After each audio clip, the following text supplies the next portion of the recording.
Good. Okay, good afternoon. Everybody's doing well? क्या आप लोग अच्छे हैं? Okay, quick recap. What did we do yesterday? और हम जल्दी से दोहराएंगे जो कल के दिन हमने पढ़ा. I'd like those of you who've not opened your mouth here and shared here to share. और मैं उन लोग से विनती करती हूँ जिन्होंने अभी तक मुंह नहीं खोला है, वो आप लोग अपना मुंह खोल के बोल सकते हैं. जिन लोगों ने मुंह नहीं खोला, बाकी कुछ लोग एक बोलते ही रहते हैं, है ना, लोग जवाब देते हैं, लेकिन I'd बाकी like to बहुत से hear लोग. everybody's sweet voices. तो मैं सभी के उस मधुर आवाज को सुनना चाहूंगी.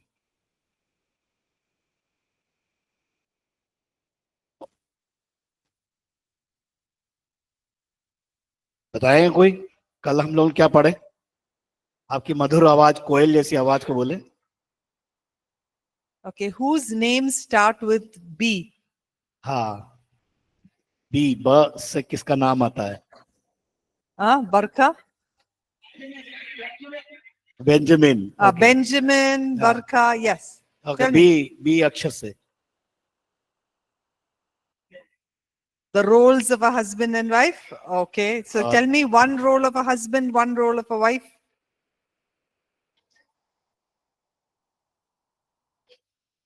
Okay, and wife? Okay, all right. Benjamin? आप कुछ बोले. Where's Benjamin? Benjamin. Nice way to learn your names.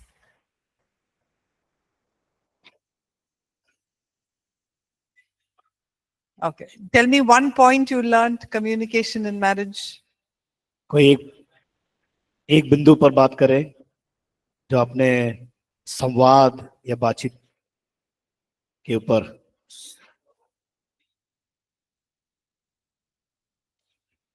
Sorry, louder once more. Use word. Use words correctly. Okay. Whose name starts with D? D. D. D शब्द से, अक्षर से. Nobody with D? Diksha. Okay, Diksha ma'am has already gone through. She's ustad in this. The Diksha. Anybody else? No one in D? और D से कौन है भाई? Okay. F. F से. Wow. एफ शब्द से. Philip. Philip is P. P. P. Philip is P. Okay, since Philip was called, let's hear Philip. Huh? He writes F, is it? Okay. Okay, come Philip. What did you learn yesterday? कल आपने क्या सीखा?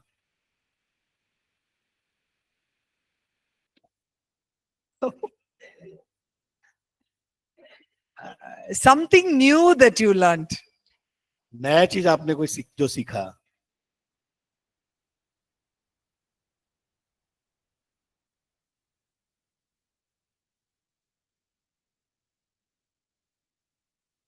Come Philip. Bolo.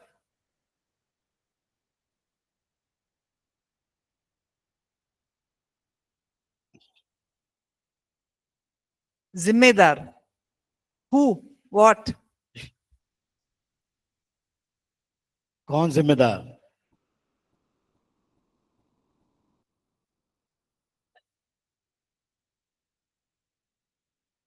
है? किसके अधीन रहना? घर वालों के साथ कौन? Okay. Husband has to be responsible. Okay. All right. Okay, one more. Letter P. P से. Pooja. Priyanka. Priyanka. Yes, Priyanka. Wait. Yes. Communication should be transparent. Okay. Okay. So you say it on. It should be a transparent communication. It should be transparent communication. Pooja? Pooja? Who's Pooja? Two Pooja. Okay. Pooja 1, Pooja 2. Pooja 1 says 1 पारदर्शिता, point. बातचीत करने में पारदर्शिता होना चाहिए. Okay, उसने कहा come. Where's Pooja? Your Pooja? Your Pooja. Okay, come. 1 point. Loud, loud. जोर के बोलो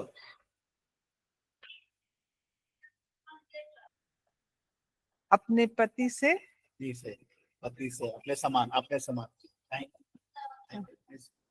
You loving someone like we loving our body likewise. Okay, all right. Okay. The other Pooja, Pooja too? Yes, Pooja. 1 point.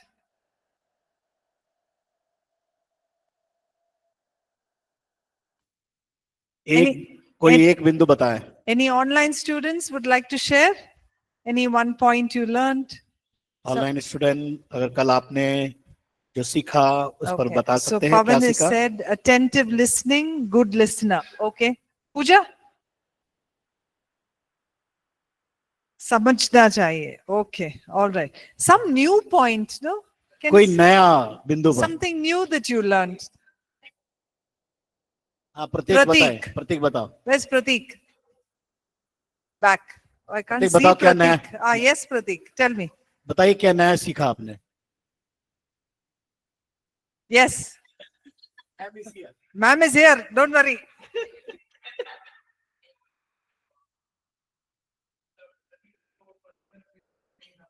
That is already said. और वो पहली बोल Or दिया everyone is saying this side, that side. Huh? That also somebody या said.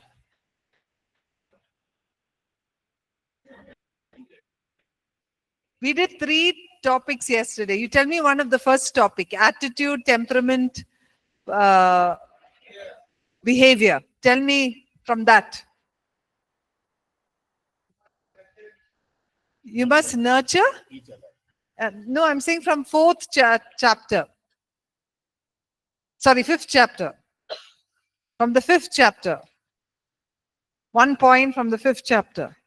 Okay, Vinita said trust and give each other time. Okay.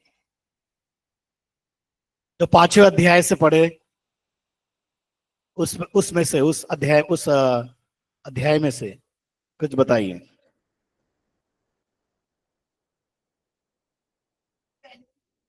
Speak genuinely. Okay. Yeah. Give me one Christ-like attitude. Any verse that says that gives a Christ-like मसीह का attitude. स्वभाव में से कोई एक बात बता कौन सा स्वभाव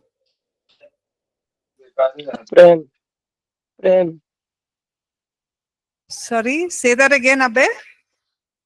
प्रेम प्रेम है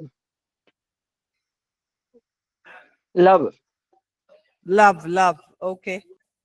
Sacrifice. Okay. sacrifice All right. love How many of you read the chapters yesterday? 4, 5, and 6. Okay, Abhi James says serve each other in love. Okay, how many read the chapter yesterday? कितने लोग ने पढ़े Okay, what about the rest? बाकी लोग से क्या हुआ Huh? बाकी लोग ने पढ़े नहीं So, I think so they are thinking about the marriage okay. All right. So, I request you to please go back and read. आप लोग से विनती है जब वापस आप अपने कमरों में जाते हैं कृपया कर उसको पढ़े Because you're sitting here for 3 hours, I can't expect you all to pay attention all the time. It is impossible. ये 3 घंटा बैठते हैं तो इस बात को ध्यान रखना है कि सभी चीजों पर हम ध्यान नहीं कर पाते कई लोग ध्यान भी नहीं देते हैं So please go back and read it. तो Okay? आप अपने जब कमरे में जाते हैं जहां भी रहते हैं वहां पर जाकर आप उन विषय जो पढ़ाया गया उसको बड़े ध्यान से आप जाकर उसको दोहराएं पढ़ें Okay. So let's move on to chapter 7.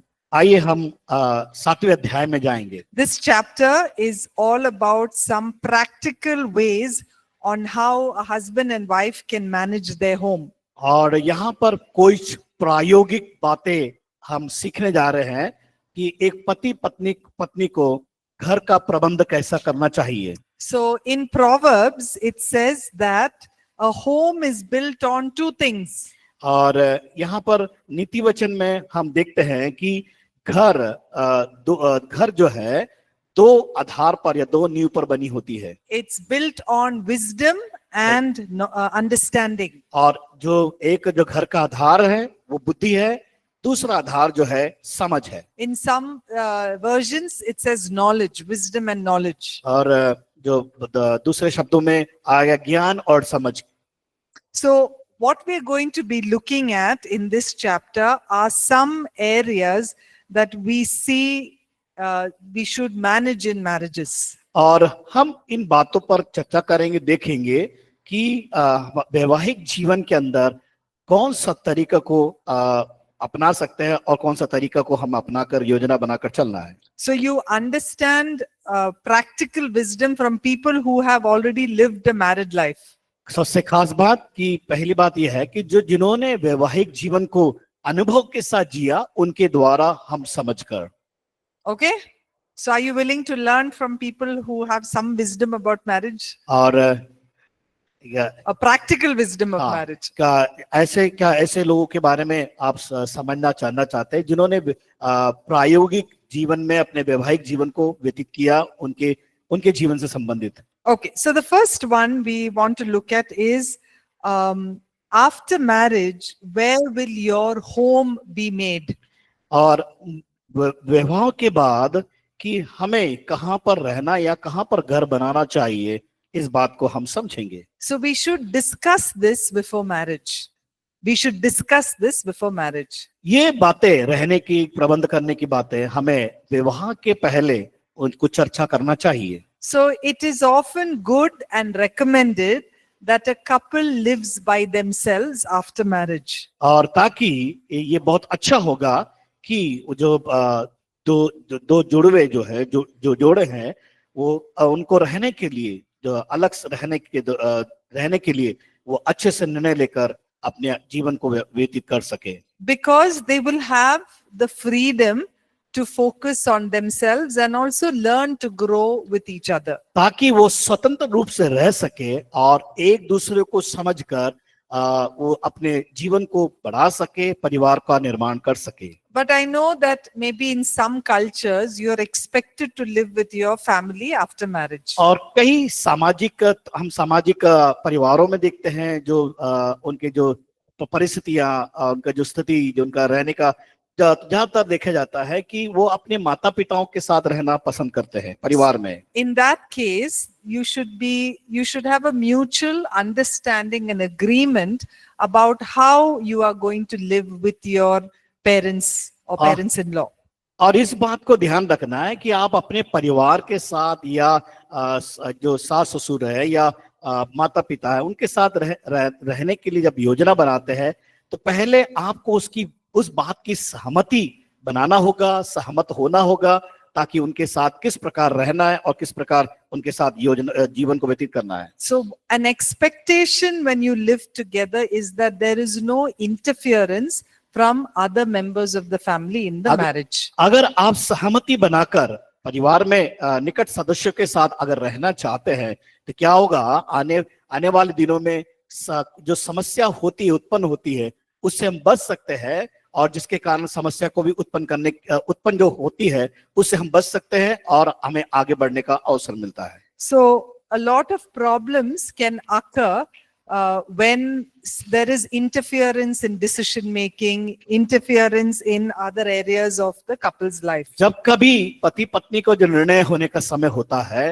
निर्णय लेते हैं, तो किसी प्रकार की बाधा परिवार की ओर से नहीं होती है जब हम सहमति को तैयार करते हैं। So it is also recommended that after marriage you don't live lives separately, in the sense of when there is one partner working, they go to another country and the other person's working there, not more than 2 to 3 months. They shouldn't stay separate. और कम से कम ये बात को याद रखना है कि जब कभी चाहे वो पति हो या पत्नी अगर बाहर घर से काफी दूर या दूसरे देश में जाकर नौकरी करते हैं, तो इस बात को याद समझना है कि ज्यादा समय हम दूरी बना के ना रखें, ताकि हम किसी प्रकार की आपत्ति या विपत्ति या समस्या का सामना करें। So the main idea is that the couple has time and freedom to focus on the marriage as priority. और इस बात को जो वैवाहिक जीवन को व्यतीत करते हैं तो उसको या स्वतंत्र रूप से कैसे जीना है, स्वतंत्र रूप से कैसे रहना है अलग,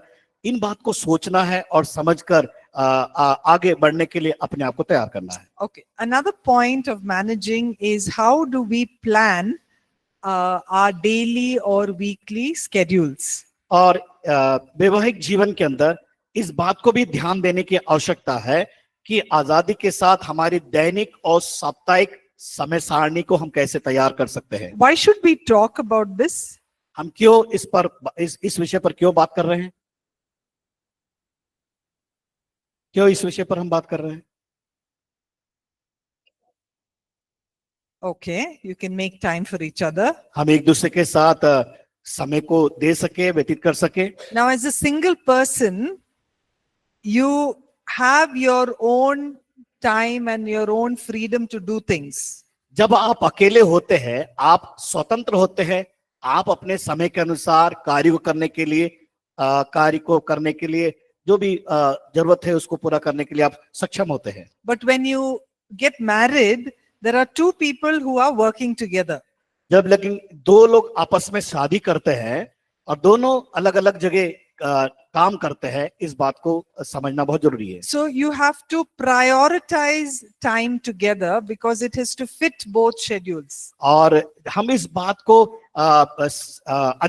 अधिक समझना है कि दोनों लोग जब काम कर रहे हैं कि हमें किस बातों में ज्यादा प्राथमिकता देना है और समय को किस प्रकार हम सहमत होकर कर सकें। So it is good to discuss what a day should look like or what a weekend would look like. It's good to discuss that ahead of time. और ये बहुत ही अच्छा होगा कि आपस में सहमति बनाए, चर्चा करें कि हमारा दिन का हर दैनिक जो जीवन का जो काम है हमारा किस प्रकार करना, सप्ताह के अंत में हमें क्या करना, इस बात की चर्चा होना बहुत जरूरी है। So one thing that in our family we do is when we sit at the dinner table, no one has their phones on the dinner table.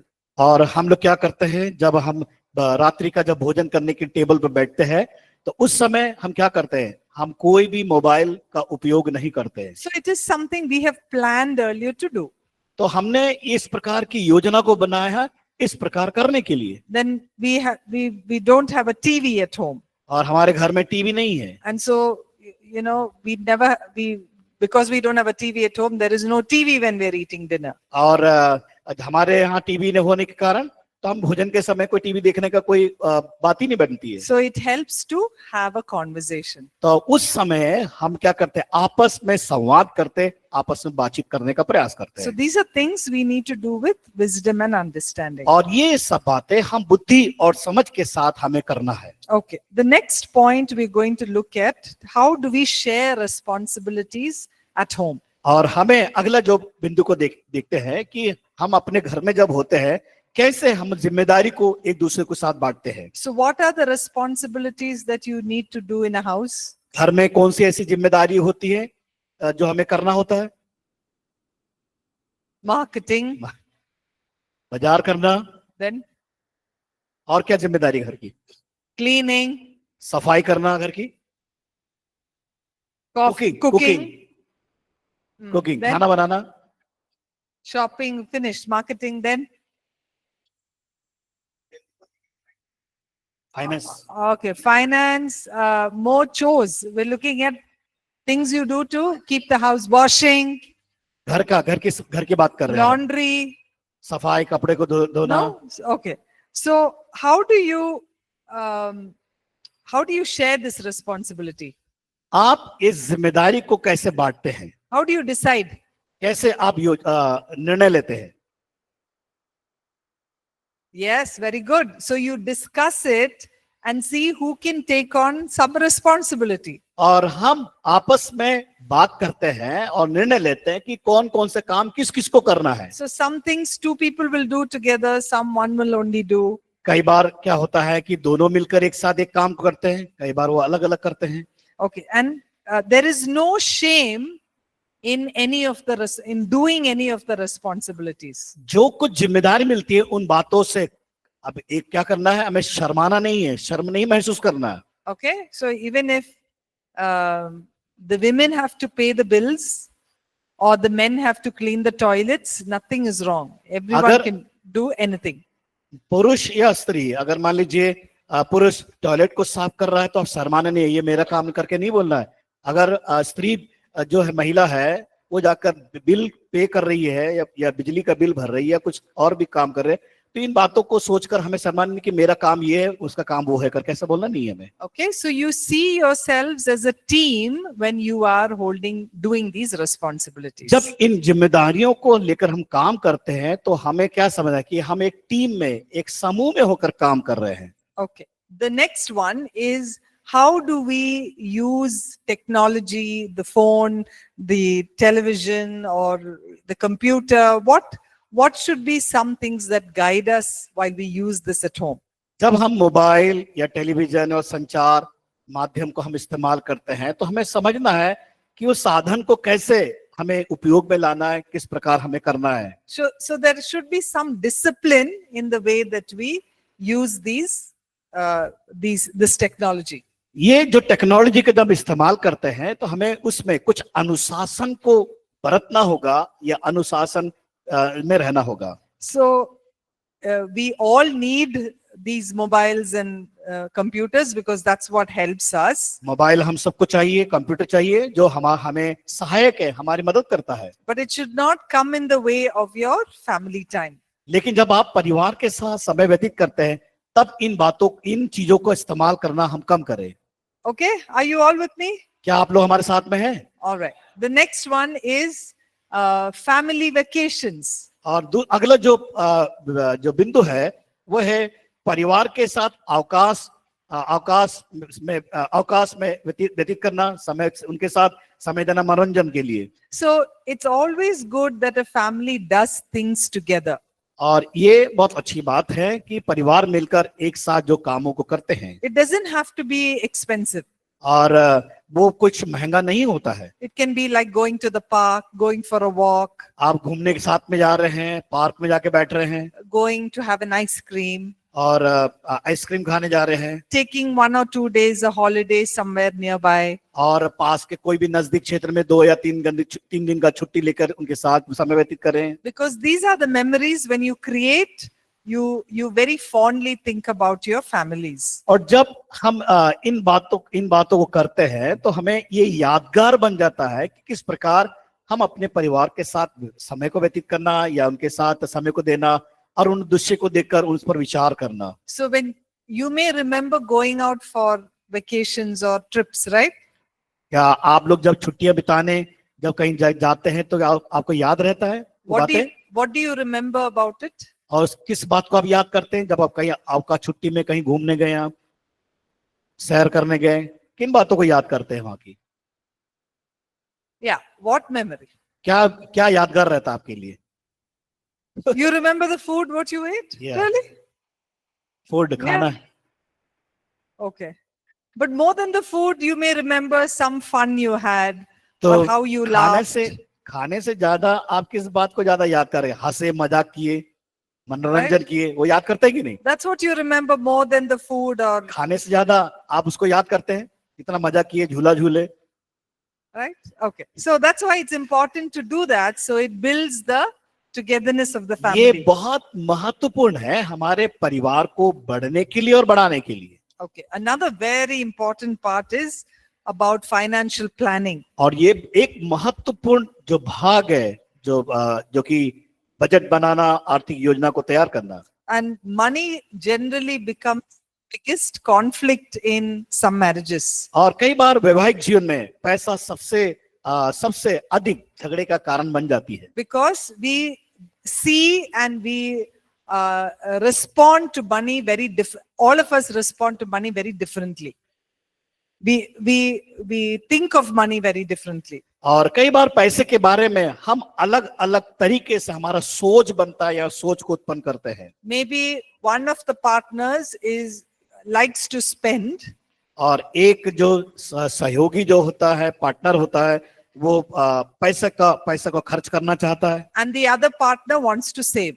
और दूसरा जो पार्टनर होता है वो पैसे को बचाने का प्रयास करता है। So that brings a conflict, right? और ये दोनों बातें क्या होता है, बड़ा दुविधा को उत्पन्न कर देती है। And that's why these conversations about money also should happen. और इसलिए वहां पर संवाद, पैसे का लेन देन का संवाद या बातचीत होना आवश्यक है। So some of the things that we need to understand when it comes to money, the first one is how do we tithe? और जब हम आर्थिक योजना को बनाते हैं, पैसे के बारे में बात करते हैं, रुपयों के बारे में बात करते हैं, तो Tithe, yeah. तो कैसे हम सबसे पहले एक विश्वासी होने के नाते हमें दशवां भाग कैसे अलग रखना है। So let's read Malachi chapter 3 verses 8 to 10. हम पढ़ेंगे मलाकी की पुस्तक उसका 3 अध्याय उसका 8 से 10 पद में।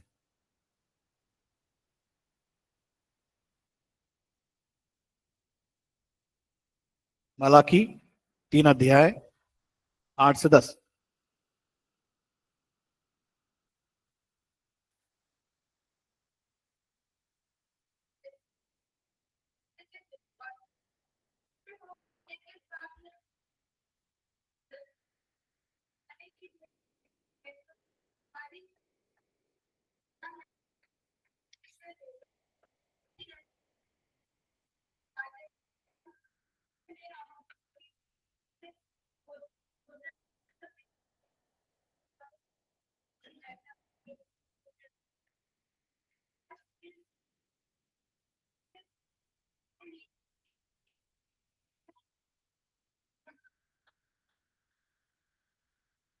Okay, so it says that that when we do not give to God, we rob God. जब हम परमेश्वर को नहीं देते हैं, इसका मतलब ये है कि हम चोरी करते हैं, So लूटते हैं परमेश्वर को। keep in mind that our tithe, our giving back to God according to our possibility is according to our ability is very important. इस बात को हमें स्मरण करना, हमारी योग्यता के अनुसार परमेश्वर को जो दशवां भाग देना है उसको हमें सोचकर हमारी योग्यता के अनुसार उसको करना है। So discuss that if with your partner as you get into marriage. और हमारे वैवाहिक जीवन में इस बात को याद रखा कि जो आपस में जो सहमति बनाए, बातचीत करे कि हमें परमेश्वर को क्या देना है करके। Another point in financial planning is to make a budget. और दूसरा जो हम देखते हैं भाग कि बजट हमें खर्चा जो करते हैं जब महीने भर का हो उस कैसे उसको हम तैयार करना चाहिए। The budget is not only for the finance minister. और ये बजट जो तैयार करता है केवल एक वित्त मंत्री का काम नहीं है, It's also ये to be हमारे done in our houses. ये हमारे घर में भी बजट होना चाहिए, साल भर का, महीने भर का। Okay, how many of us make budgets? कितने लोग बजट बनाते हैं? Okay, so why is the budget important? Budget क्यों महत्वपूर्ण है?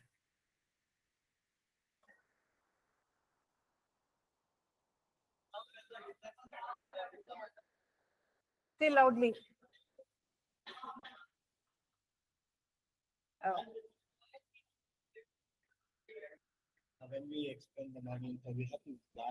Very good. Yes. So you create a budget so that you know how much you have to spend. और budget इसलिए बनाते हैं कि हमने कितना खर्च किया है और कितना हम खर्च करना चाहते हैं। Because if you have 100 rupees in your hands, अगर मान लीजिए आपके पास 100 रुपए हैं, you go out, बाहर जाते हैं you spend 50 rupees on auto, और 50 रुपए आप ऑटो के लिए खर्च कर देते हैं, 30 rupees on chaat, और 30 रुपया चाट खाने में, 10 rupees for something you want to buy, you won't get anything. और 10 रुपए का चॉकलेट ले लिए, And then you want to come home, what do you have? और वापस आए तो आपके पास क्या बचेगा? You have 10 rupees. No? So unless you plan, जब तक आप योजना नहीं बनाएंगे, you won't be using wisdom on how to spend your money. आप बुद्धि और समझ का इस्तेमाल नहीं करेंगे तो हमारे लिए बेकार है वो। So quickly, I'll help you try and understand. You can read this later, but let me help you try and understand how can you make a budget. और इस आपको समझने के लिए मैं बताना चाहती हूँ, अब उसको सीखेंगे कैसे हम बजट को तैयार करना चाहिए। So out of the money you earn, जब आप कमाते हैं रुपए, 10% goes for your tithe. 10वां भाग वो परमेश्वर को जाना चाहिए Okay. 50% for your expenses. और 50% आपका खर्च के लिए, 20% to save 20% आपको बचाना है and 20% to invest. और 20% आपको उसको इन्वेस्ट करना है. Okay. You can change the percentage this side, that side, but this is largely what it should look like. और You can change the percentage this side, that हाँ, side, but हम प्रतिशत को बदल सकते हैं, उसको परिवर्तन में ला सकते हैं हम अपने निवेश के अनुसार या हमारे पैसे के अनुसार. okay. So if you want to save, if you want to invest, who should you talk to? और अगर आपको निवेश करना है पैसा तो आपको किससे बात करना होगा? Bank. बैंक से? Huh? Spouse. Okay. Yes, a financial advisor. जो फाइनेंस के बारे में अधिक जानकारी रखते हैं उनके पास जाकर हमें बातचीत करना होगा. So you should work smart, आपको क्या करना है? स्मार्ट बनना होगा काम करने के लिए. right? Okay. The next point is, how do we deal with in-laws or parents or extended family? और हमें अपने माता पिता, सास ससुर और रिश्तेदार के साथ कैसे हमें उसका निवेश करना या खर्च करना पैसे को. So we did speak about the importance of the husband and wife living independently without the parents earlier. और बिना माता पिता के साथ रहे हुए जो पति पत्नी की जिम्मेदारी, उसको वो उनकी जिम्मेदारी को भी समझना है. But this is in no means telling you that you should not connect with your parents. इसका मतलब ये नहीं है कि आप अकेले रह रहे हैं, माता पिता अलग है तो आप उनके साथ कोई संपर्क नहीं है उनका.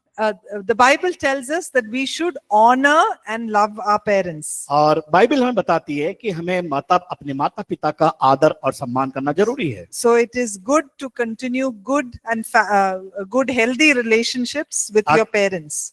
तो हमें क्या करना है? एक स्वस्थ रिश्ता बनाने के लिए परिवार के साथ बनाना बहुत जरूरी है. But at the same time, be able to build your own marriage too.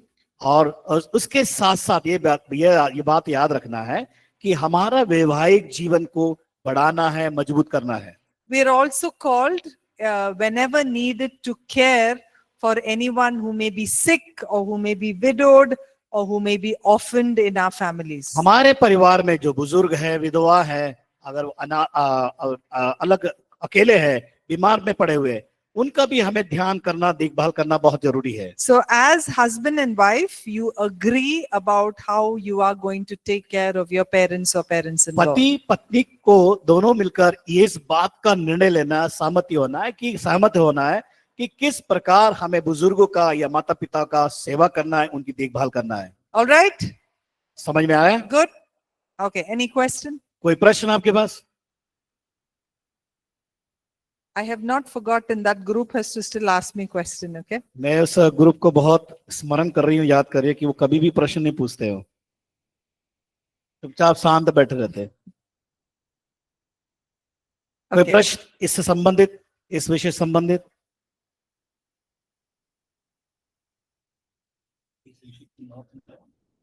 I know. You can openly ask your questions. Okay. आप खुलकर पूछ सकते हैं. This is why we teach this, so that you can ask your doubts and your questions. आपके मन में कोई शंका है, पूछ सकते हैं. Okay. All right. So let's move to the next one. Interesting topic. Everyone wants to hear that. Okay, अब हम अगले विषय पर चर्चा करेंगे. ये बहुत ही महत्वपूर्ण है. Sex and sexuality यौन और लैंगिकता in marriage. वैवाहिक जीवन में. Okay. So a couple, when they enjoy good intimacy, it builds the marriage. यौन घनिष्ठता और स्वस्थ यौन जीवन जो बिताना रोमांचक है, ये वैवाहिक जीवन के लिए महत्वपूर्ण भाग है. So there are some instructions in scripture that talks about a fulfilling sexual intimacy in marriage. और ये बाइबल के अंदर हम जो वचनों को देखते, जो महत्वपूर्ण बात है कि यौन की जो योजना परमेश्वर की ओर से है कि एक वैवाहिक जीवन के अंदर किस प्रकार रिश्ते को बनाकर उस आनंद को ले सकते हैं. Okay, so who created sex? यौन किसने बनाया? Everyone is sure? Yes. So सब if, लोग सहमत है लैंगिकता के ऊपर? so if God created sex, sex has to be good. अगर परमेश्वर ने यौन संबंध को बनाया है तो परमेश्वर की ओर से है, तो वो सही है या गलत है? सही है। But the world has distorted it to be bad. लेकिन संसार में उस चीज को लोगों ने गलत रीति से स्थापित किया है। So when God designed sex, he designed it to be within marriage. और परमेश्वर ने अगर इस चीज को बनाया है तो वो वैवाहिक जीवन के साथ जोड़ा हुआ है। Let's read Hebrews chapter 13 verse 4. आइए हम वचन से देखेंगे कि यौन की योजना परमेश्वर ने जो की है। इब्रानियों की पत्री उसका 13 अध्याय 4 पद को। Honor marriage and guard the sacredness of sexual intimacy between the wife and husband. God draws a firm line against casual and illicit sex. Okay. So it says, guard the sacredness of sexual intimacy. और यहाँ पर देखते हैं कि परमेश्वर उसमें लापरवाह नहीं है, लेकिन उस संबंध को स्थापित करने के लिए। So there is something holy about sexual intimacy between a husband and a wife. पति पत्नी के बीच में यौन की जो घनिष्ठता पवित्र है। Why? Because it was designed by God. क्यों? ये चीज को परमेश्वर ने बनाया। And God also warns us against sex, casual sex, that is sex outside of marriage. और परमेश्वर जो विवाह नहीं हुए उसके बात तो जो विवाह नहीं हुए उन बातों को क्यों परमेश्वर ने गलत ठहराया है? So as a young person, we need to manage that sexual desire.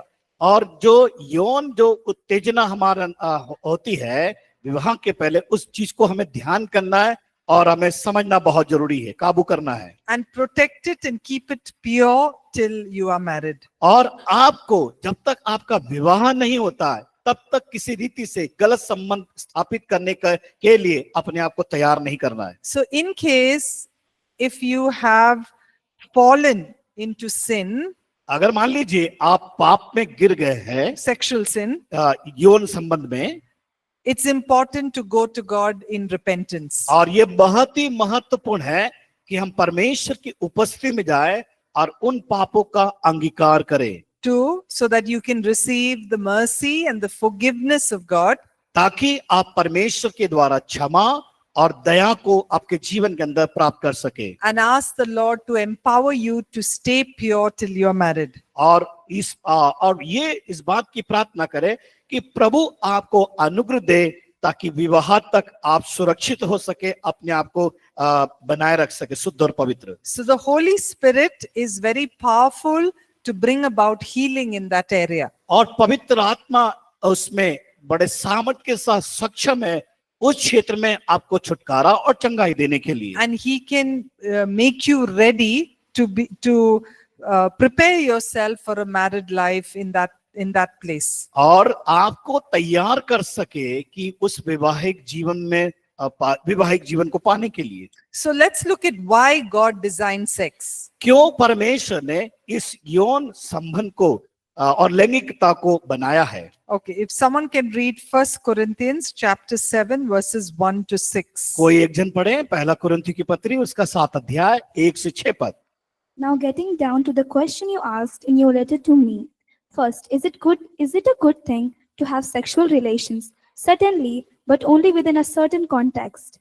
It's good for a man to have a wife and for a woman to have a husband. Sexual drives are strong, but marriage is strong enough to contain them and provide for a balanced and fulfilling sexual life in a world of sexual disorder. The marriage bed must be a place of mutuality, the husband seeking to satisfy his wife, the wife seeking to satisfy her husband. Marriage is not a place to stand up for your rights. Marriage is a decision to serve each other, whether in bed or out. Abstaining from sex is permissible for a period of time if you both agree to do it, and if it's for the purpose of prayer and fasting, but only for such times, then come back together again. Satan has ingenious ways of tempting us when we least expect it. I'm not understand commanding these periods of subsistence, only providing my best counsel if you should choose them. Hindi में कोई पढ़े? हिंदी में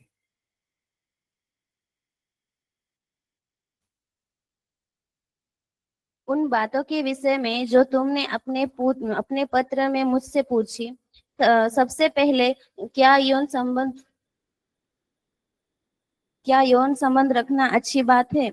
उन बातों के विषय में जो तुमने अवश्य ही, परंतु केवल एक निश्चित संदर्भ में पुरुष के पास पत्नी होना और स्त्री के पास पति होना अच्छा है। यौन अभिलाषाएं बलवान होती है, परंतु उन्हें समाहित करने और यौनाचार से भरे संसार में संतुलित एवं संतुष्टिकारक यौन जीवन प्रदान करने के लिए विवाह बलवान है। विवाह का बिछौना एक दूसरे के लिए होना चाहिए। पति अपने पत्नी को संतुष्ट करने का प्रयास करे और वैसे ही पत्नी भी अपने पति को विवाह के अधिकारों के लिए खड़े रहने का स्थान नहीं है। विवाह दूसरे की सेवा करने या निर्णय है, चाहे बिछौने पर हो या बाहर। यदि दोनों सहमत हो तो और प्रार्थना और उपवास के लिए यौन संबंध से दूर रहने की अनुमति है, परंतु केवल ऐसे समयों के लिए, उसके बाद फिर एक हो।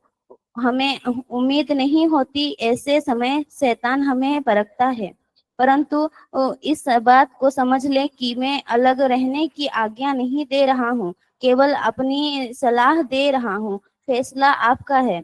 विवाहित होने का एक भाग है पति और पत्नी के बीच यौन मिलन का आनंद अनुभव करना। पति और पत्नी की भूमिका के एक हिस्से के रूप में यौन घनिष्ठता शामिल है। Okay, thank you. Right. So what does this scripture show us is, number one, to be able to have a sex life that is fulfilling and satisfying. और यहाँ पर इस वचन को जब पढ़ा, यहाँ पर हम देखते हैं, बताता है कि एक संतुलित और एक संतुष्ट कारक यौन जीवन बनाए रखना। It should be something that is satisfying to both the husband and the wife. और ये कि पति और पत्नी के बीच में उनको संतुष्टित करने के लिए There must be mutuality, that both of them should be agreeable to satisfy the other. दोनों के बीच में इस बात के लिए सहमति होना जरूरी है। It's also an opportunity for the husband and wife to enjoy the bodies of the other. और पति और पत्नी एक दूसरे के शरीर के द्वारा आनंद को प्राप्त कर सके और सहमति बना सके। And should not be used as a weapon of like a weapon, that is, you keep away your body from satisfying your partner. और हम उस हथियार के समान अपने आप को सहमति करने के लिए, सम्मति होने के लिए, हम एक दूसरे से संतुष्टि प्राप्त करने के लिए उस शरीर का इस्तेमाल होना है। We should remember that the devil uses this area of sexuality as a place of attack. और शैतान क्या करता है, इस जगह में वो अपने हथियार बनाकर इस्तेमाल करने का प्रयास भी करता है। And that's why we've got to be very guarded in this area. और हमें इस क्षेत्र में सुरक्षित होकर उस सहमति को करना बहुत जरूरी है। And one way of doing it is to enjoy and fulfill each other's sexual needs. और एक दूसरी तरफ हम देखते हैं कि हमारी यौन का जो आनंद लेना एक दूसरे के साथ, वो एक दूसरे को सम्मति के साथ होना चाहिए। So it is a way to express your to enjoy pleasure. हमें हमारे आव भाव के द्वारा उस आनंद को प्राप्त करने के लिए प्रकट करना जरूरी है। It's also a way to have children or to reproduce. ताकि हम क्या कर सके, बच्चों को उत्पन्न कर सके, इस बात को भी समझना है। Now, sex is also a way to show your commitment to each other. और यौन का संबंध जब एक दूसरे के साथ जब एक दूसरे के साथ करते हैं, व्यतीत करते हैं, तो इसका मतलब ये है कि हम एक मन और सहमति को दर्शाते हैं। So we need to remember that it's just not a physical act. ये केवल इस बात को याद रखना है, केवल एक शारीरिक कला या शारीरिक तरीका नहीं है उस चीज को अपनाने के लिए, But it is also like it's a spiritual mystery when a husband and wife join together. और जब एक पति पत्नी मिलते हैं तो ये एक आत्मिक उसमें क्या बोलना चाहिए, आत्मिक उसमें रूप छिपा हुआ है। If someone can read 1 Corinthians 6, chapter 6, verse 16 only. और कोई एक जन पढ़े कुरिन्थियों की पत्री, पहला कुरिन्थियों की पत्री 6 अध्याय उसका 16 पद। There's more to sex than merry skin on skin.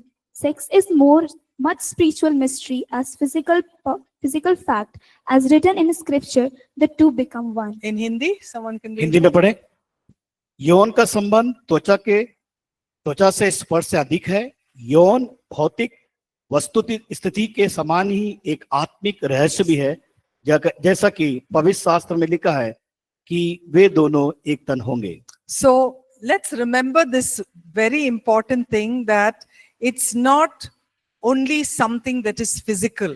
और एक बात को याद रखना है, ये केवल एक शारीरिक ही नहीं है, Because that's what the generation today thinks it is. और आज की पीढ़ी इस बात को उनकी जो सोच है वो सोचते हैं। Because in the Bible it says that one way of becoming one is through sexual intimacy. कई बार सोचते हैं कि एक होना, एक मत होना को सोचते हैं कि वो यौन संबंध के द्वारा होता है करके। So if a person is considering having sexual intimacy with someone they're not married to, they are becoming one with them. और अगर मान लीजिए कोई एक विवाह के पहले अगर यौन संपर्क होता है या घनिष्ठता बनाते हैं, वो सोचते हैं कि हम एक है करके। So we've got to be very, very aware and careful of the attack the enemy brings as form of our pleasure. इस बात को याद रखना है, हमारे जीवन के अंदर जो समय मिला है, शैतान किस प्रकार से हथियार बनाकर इन चीजों में हमें इस्तेमाल करने का प्रयास करता है। So sex between a husband and a wife is something that really honors God. और पति और पत्नी के बीच में यौन संबंध और जो घनिष्ठता और आनंद होता है, वो ये बताता है कि परमेश्वर की उसमें उपस्थिति है, परमेश्वर को हम प्रसन्न कर रहे हैं। So the Holy Spirit is also with you when you are in intimacy with your husband or wife. जब आप पति पत्नी के साथ घनिष्ठता बनाते हैं, इस बात को याद रखना है कि पवित्र आत्मा भी आपके साथ में है। Because it's a sacred act of sex between a husband and wife. और एक पति पत्नी के बीच में जो रिश्ता बना है वो एक रहस्य है। Okay? All right, so let's all be mindful and careful about how we express our sexual desires. और एक बात को याद रखना है कि हमारे जो यौन अभिलाषा है, इस बात को मन में बनाना है, हृदय में रखना है, हमें क्या करना है। There may be thoughts that may come to help to make us fulfill those sexual desires. कई बार हमारे मन में हमारे अंदर वो अभिलाषा उत्पन्न होती है हमें उस आनंद को पाने के लिए। So refuse those fantasies, those need to look at pornography or masturbation or anything that can dishonor God. और जो परमेश्वर को प्रसन्न नहीं करती ऐसी चीजों को आप देखना बंद करें और विचार ना करें। So continue praying over your sexual affections. और आप जब एक दूसरे के संपर्क में यौन के लिए उस अभिव्यक्त करते हैं तो हमें सावधानी बरतना बहुत जरूरी है। Some things that we need to also discuss about is when to have children and how many children you would like to have. और पति पत्नी होने के नाते इस बात का चर्चा करना है, निर्णय लेना है कब हमें बच्चे चाहिए, कब बच्चों को जन्म देना है। Also to make a commitment never to abort. और इस बात का सहमति बनाना है कि कभी भी गर्भपात नहीं कराना है। And in case if a couple finds it hard to have children, to continue to trust and believe in God for children. और अगर इस प्रकार का वो अपने आप को काबू नहीं कर पाते हैं, लेकिन भरोसा करना है और परमेश्वर पर से प्रार्थना करना है कि हमें कब वो पीढ़ी को जन्म देना है या बच्चे को उत्पन्न करना है, इस बात का निर्णय लेने के लिए। All right? समझ में आया आप लोग को? Okay. There are some more information in the chapter. You can go back to your rooms and read it today. Okay, जब आप अपने कमरे में जाते हैं उसको ध्यान से अध्ययन करें, समझे कि क्या और जरूरी है वैवाहिक जीवन के अंदर। All right. Shall we break for tea? चाय के लिए हम ब्रेक लेंगे। ओके।